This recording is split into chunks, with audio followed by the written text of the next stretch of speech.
अभी हम लोग समझेंगे माइक्रोवेव ओवन को। माइक्रोवेव ओवन कैसे काम करता है।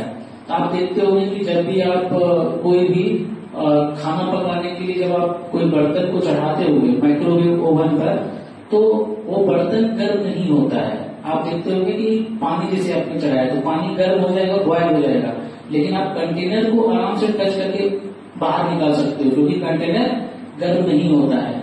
इसका मतलब वो वर्क कैसे करता है तो उसके बारे में समझते हैं। एक्चुअल में जब आप माइक्रो ओवन पर किसी कंटेनर को चढ़ाते हो ना, ठीक है, जैसे इसमें वाटर है और ये माइक्रोवेव ओवन है, तो माइक्रोवेव ओवन है इस कंटेनर को माइक्रोवेव प्रोवाइड करता है। क्या प्रोवाइड करता है? माइक्रोवेव। और माइक्रोवेव एक इलेक्ट्रोमैग्नेटिक वेव्स है। क्या है? Electromagnetic waves. कि जो ईएम वेव्स है इसका जो इलेक्ट्रिक फील्ड है और मैग्नेटिक फील्ड है बोथ आर ऑसिलेटिंग। एक्चुअल में इलेक्ट्रोमैग्नेटिक वेव क्या होता है? इलेक्ट्रिक फील्ड और मैग्नेटिक फील्ड के ऑसिलेशन से वेव क्रिएट होता है।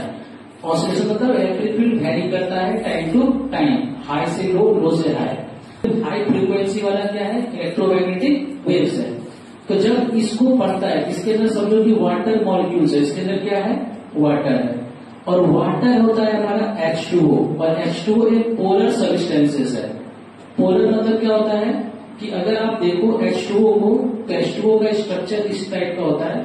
ऑक्सीजन जो होता है मोस्ट, इससे ज्यादा इलेक्ट्रोनेगेटिव एटम है, बहुत ज्यादा इलेक्ट्रोनेगेटिव है। इलेक्ट्रोनेगेटिव मतलब इस पे माइनस आयन होता है, इस पे प्लस, ये इलेक्ट्रॉन को पुल करके रखता है, इस पे माइनस और इस पे प्लस।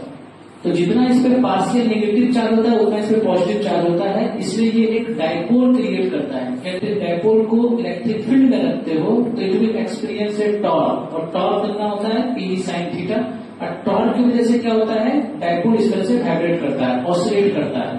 तो यहाँ भी वही चीज होता है। जब आप माइक्रोवेव, यहाँ से माइक्रोवेव से जब इस कंटेनर को माइक्रोवेव दिया जाता है, ईएम वेव्स दिया जाता है, इसके अंदर जो फूड के अंदर जो वाटर है, वाटर मॉलिक्यूल्स है H2O, वो पोलर होता है।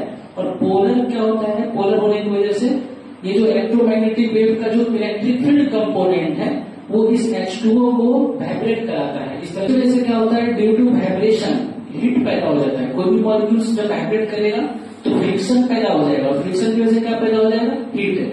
बट हीट बाहर से कोई फ्रिक्शन जनरेट नहीं हुआ है, वो वाटर मॉलिक्यूल्स, वाटर के अंदर जो वाटर मॉलिक्यूल्स है उसके वाइब्रेशन की वजह से अंदर भी हीट पैदा हो गया, जिससे कि वाटर बॉयल हो गया। अगर कोई फूड है तो गर्म हो गया, कारण ये है। बट बाहरी सरफेस जो है वो ठंडा रहता है क्योंकि बाहर से हीट नहीं दिया जा रहा है, बाहर से माइक्रोवेव प्रोवाइड किया जा रहा है।